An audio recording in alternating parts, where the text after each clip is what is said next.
Yo, guys, today we're going to be talking about the Cleveland Browns preview. Let's get right into it. Last time we did the Ravens, it's been a couple days. I apologize for that one. But anyway, let's get right into it. So let's start off with the biggest question of the Browns going into 2020 is their offensive play. And not necessarily as a whole, but in their respective groups. The O-line, receivers, quarterback, and even running back has some questions.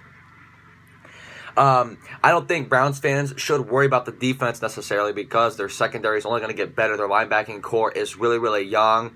And even though I do not agree with the Browns letting Joe Schobert walk, they should have paid him.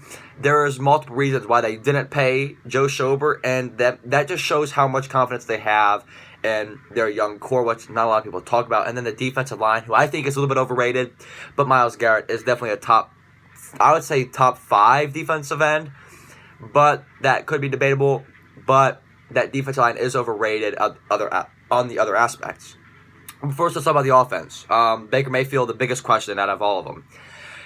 First overall pick, obviously, he developed very, very well in year one and then fell off a cliff in year two. 22 touchdowns, 21 picks is a big question. And if it wasn't for Jameis Winston throwing or having a season of 30 for 30, Baker would have led the league in interceptions.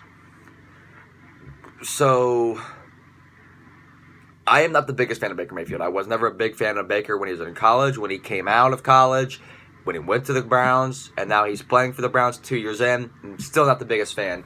He hasn't shown anything that would be worthy of being the Browns franchise quarterback. I don't see watching Brandon Weeden play when he was a rookie coming out of Oklahoma State. I see no difference watching Baker Mayfield or Brandon Weeden. I don't see Baker having a better first 2 years than Brandon Weeden did. And Brandon Weeden didn't even finish his first 2 years.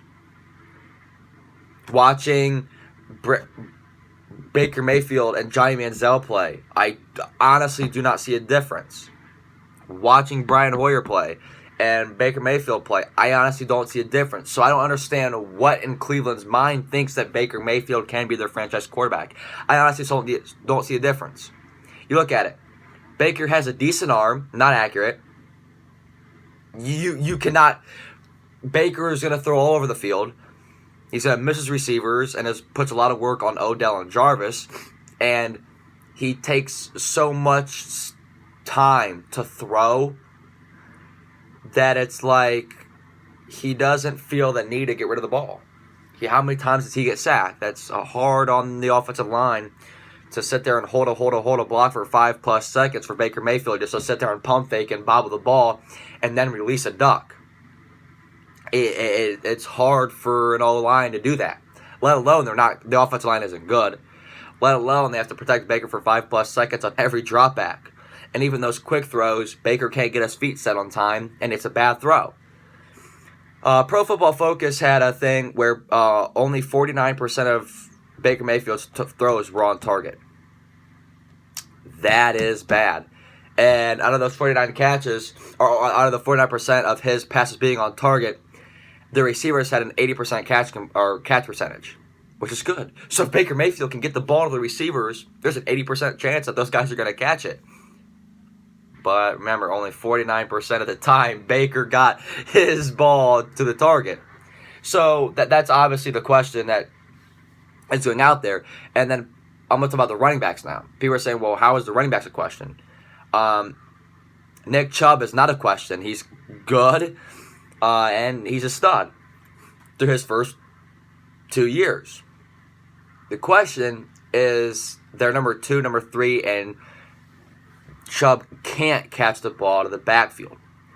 Kareem Hunt has the same play style as Nick Chubb. People don't understand Kareem Hunt as a power back. He led the league in rushing in 2017. Kareem Hunt is a pure runner. Kareem Hunt isn't used as a pass catcher. The Browns don't have a pass-catching running back. Nick Chubb can either develop that, or the Browns need to go out and sign someone that can catch the ball in the backfield. That's really going to help Baker a lot.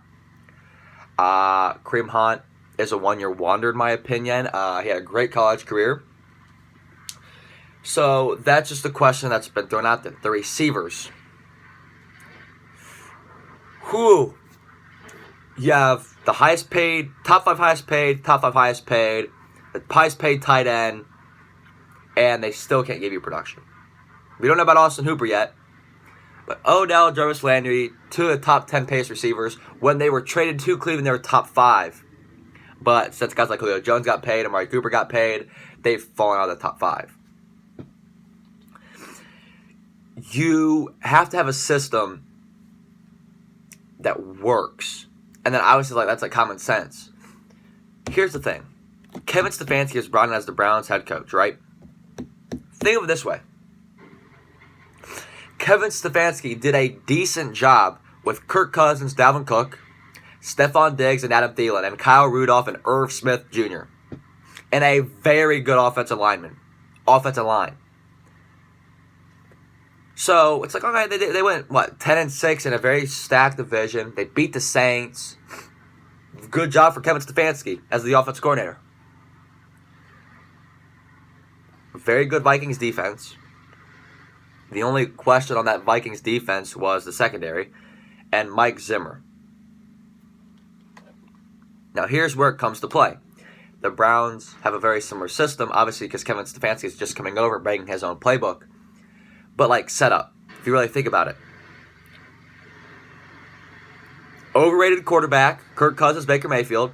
Very, very talented running back, Nick Chubb, Dalvin Cook. A number 1 receiver, Odell Beckham, Stephon Diggs. Number 2 receiver, Jarvis Landry, Adam Thielen. A number 1 tight end, who's very, very good, Austin Hooper, Kyle Rudolph.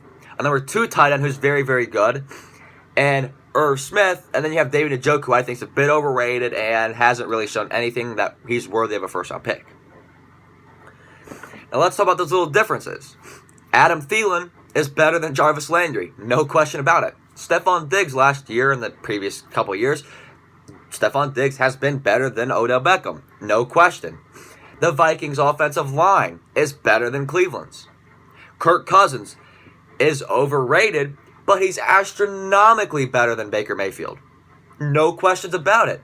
So how is Kevin Stefanski going to barely drag along that Vikings offense and can't even get his team to get along and give Stephon Diggs enough reps?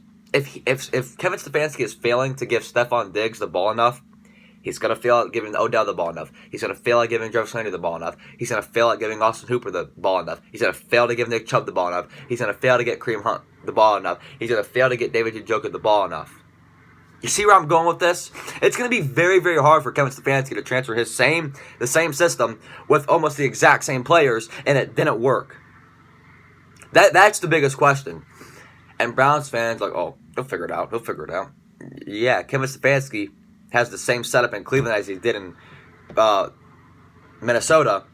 And then now the Browns have a worse offensive line, a worse quarterback, a worse receiving core, an unproductive defense with only a good linebacker defensive line, and a very young secondary.